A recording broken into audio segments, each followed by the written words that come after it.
Muy buenos días, soy José Nicolás Camaño, kinesiólogo y estudiante cursando la séptima edición del Diplomado en Rehabilitación de la Función Musculoesquelética y del Dolor Persistente.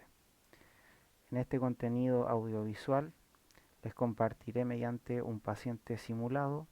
el reporte de un caso clínico real sobre una paciente mujer de 85 años de edad con un diagnóstico de fractura periprotésica de cadera resuelta quirúrgicamente con colocación de prótesis total, destacando principalmente las fases de una evaluación kinésica integral en cuanto al proceso de evaluación, razonamiento clínico, técnicas y ejercicios terapéuticos en el abordaje kinésico. Este caso nos va a permitir explorar un enfoque más biopsicosocial para abordar las fracturas complejas en el adulto mayor con comorbilidades fundamentado en evidencia científica actual.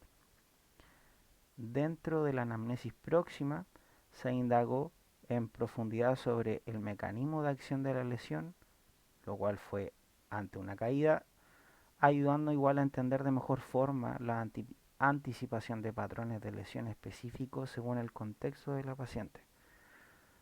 También se realizan preguntas intentando esclarecer el dolor actual de la paciente ante el reposo y movimiento, arrojando un 9 de 10 según la escala de EVA, e indagando también un poco más con la ayuda de la mnemotecnia licia para entender un poco más las características del dolor y cómo ella lo percibe. También se indaga en qué actividades de la vida diaria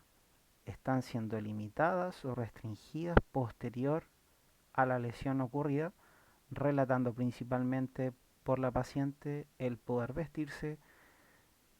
su higiene personal, movilización al baño y la deambulación intradomiciliaria. Todo esto en pos y con el objetivo de establecer e integrar objetivos más funcionales a la rehabilitación. La paciente relata de forma autónoma sentirse deprimida y aburrida de no poder salir de la cama, lo cual se indaga con mayor profundidad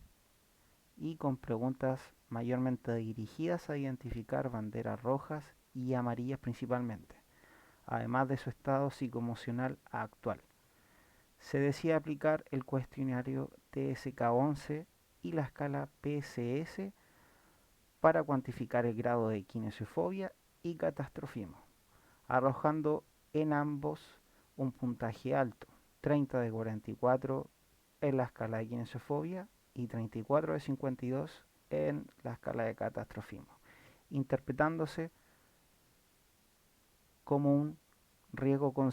considerable para intervenir clínicamente.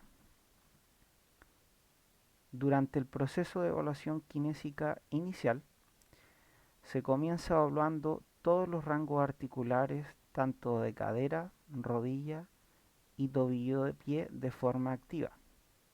tanto en flexión, extensión, abducción, aducción y componentes rotatorios. Y comparando siempre al lado contralateral para tener una referencia mayormente funcional, dando como hallazgos clínicos relevantes la disminución especialmente al ROM de flexión y abducción de cadera derecha, disminución del ROM a la flexión de rodilla derecha y disminución del ROM a la dorsiflexión y plantiflexión de tobillo pie derecho. Al continuar el proceso de evaluación kinésica, se continúa la evaluación de rangos articulares de forma pasiva, dando como hallazgos clínicos relevantes la disminución del ROM pasivo, la flexión de rodilla derecha y dorsiflexión y plantiflexión del tobillo pie derecho, comprendiendo a través de un pensamiento crítico y un razonamiento clínico de los datos obtenidos hasta ese momento, que el mecanismo limitante principalmente del ROM activo de su cadera derecha al movimiento de flexión y abducción estaría dándose principalmente más por un componente de percepción del dolor por parte de la paciente y no tanto y descartando un poco el punto de vista estructural y mecánico.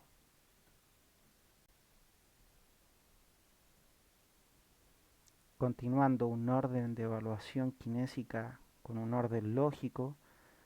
se decide cuantificar la fuerza muscular según la escala Daniels, arrojando como hallazgo clínico relevante una disminución de la fuerza generalizada en toda su extremidad inferior. Principalmente destacan la fuerza valorada en M2 a la flexión de rodilla, la cual valora principalmente el grupo muscular cuádriceps,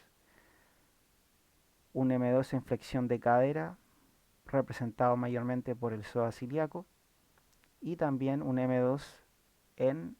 abductores de cadera, representado mayormente por el grupo pélvico-cantérico.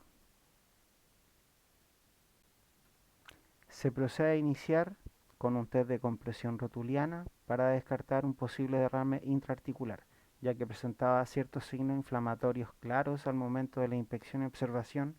de la zona, dando positivo a este test. Luego se continuó con el test de Thomas para valorar el acortamiento de flexores de cadera, dando positivo a este test mediante la pérdida de la horizontalidad de la extremidad evaluada, en este caso que fue la derecha. Luego se aplicó el test de Uber para valorar también la tensión de la banda iliotibial y un componente abductor de la zona, también arrojando positivo. Continuando con la evaluación, se procede a realizar algunas pruebas funcionales acorde al contexto y factores de la paciente, ya que la limitación de estas tareas se correlaciona con mayor dependencia en las actividades básicas de la vida diaria, decidiendo así utilizar la observación simple de la transición del sedente a bípedo y viceversa, además también del test de la silla en 30 segundos. Ambas pruebas funcionales fueron realizadas con uso de ayuda técnica, en el caso de ella, un andador, arrojando una interpretación con un alto riesgo de caída sumado a todos los factores que la paciente posee que potencian este riesgo alto. Con los hallazgos clínicos obtenidos y su posterior análisis y razonamiento, se decide plantear un enfoque biopsicosocial del proceso rehabilitatorio, ya que la intervención sobre la kinesiofobia y el catastrofismo es esencial para evitar la persistencia del dolor y favorecer la adherencia al tratamiento. Como objetivo principal es la recuperación de la marcha y la autonomía en la actividad de la vida diaria, y como objetivos principales específicos que tributarán al objetivo principal fueron modular el dolor, mejorar los ROMs en cadera, rodilla y tobillo-pie, fortalecimiento de la musculatura general en extremidad inferior y mejorar la estabilidad estática y dinámica. Continuando al proceso de intervención y tratamiento en sí, inicialmente se decidió abordar a la paciente e hijos mediante psicoeducación en cada sesión, en cómo sobre la percepción del dolor y los múltiples factores afectan en cómo cada persona lo percibe de manera diferente. También se utilizó el TENS convencional en ciertas sesiones y terapia manual moderna, decidiendo utilizar técnicas instrumentales para el manejo de tejido blando en la zona anterior y lateral del muslo derecho, además de distracciones en la articulación coxofemoral derecha y movilización de flexión y abducción de cadera bajo el concepto Mulligan. Este conjunto de técnicas manuales induce liberación de endorfinas y serotonina, modulando la actividad nociceptiva, además de un reentrenamiento del circuito sensoriomotor afectado, disminuyendo así la inhibición refleja por dolor. Esto mejoraría el control motor y la propiocepción según diversos estudios científicos. La combinación de estas técnicas mejora la plasticidad sináptica y también reorganiza patrones del dolor central, facilitando el movimiento temprano y seguro. Continuando con los ejercicios seleccionados, en una fase inicial de tratamiento, se inició en la posición de cúbito supino, con ejercicios de flexo-extensión de rodilla, flexión y abducción de cadera y movilidad general de ambos tobillos. Las movilizaciones activo-pasivas estimulan receptores articulares, por lo tanto, reducen la actividad nociceptiva y promueven una reorganización cortical inicial. Luego, en una fase más intermedia, se agregaron ejercicios como la extensión de rodilla de forma isométrica con balón, las transiciones del sedente a bípedo en forma de sentadilla, y la aplicación de resistencias ligeras a ciertos ejercicios ya aprendidos. Los ejercicios isométricos se han visto que activan unidades motoras inhibidas, mejorando la eficiencia neuromuscular y liberando neurotransmisores inhibitorios como el GABA. Ya por último, en una fase ya más avanzada, se comenzaron a adaptar los mismos movimientos articulares de un principio, pero con aumento de carga al realizarlos en bipedestación y en contra de la gravedad, sumando así en última instancia la marcha y carga inicial progresiva de la extremidad afectada. Todo y cada uno de los ejercicios se iniciaron con un mínimo de 8 repeticiones y 2 series, adaptado y dosificado al contexto de la paciente, dando un adecuado descanso entre cada uno de estos. La carga progresiva activa los osteoblastos mediante mecanotransducción. Así podemos favorecer la consolidación ósea y mejorar la estabilidad funcional. En cuanto a los resultados y una breve conclusión, la usuaria presentó mejorías considerables en el ROM de cadera derecha, flexión y abducción principalmente, no así en su rodilla derecha, la cual se derivó a traumatólogo correspondiente. También aumentaron parámetros de fuerza muscular, especialmente en grupo pélvico-trocantérico y grupo abductor, además de los flexores de cadera, logrando un M3. El tratamiento concluyó con la usuaria realizando una marcha independiente y funcional intradomiciliaria, con uso de andador, logrando la recuperación de su independencia y autonomía de las actividades de la vida diaria. En resumen, este caso evidencia cómo un enfoque integral desde un enfoque biopsicosocial fundamentado en la neurofisiología y adaptando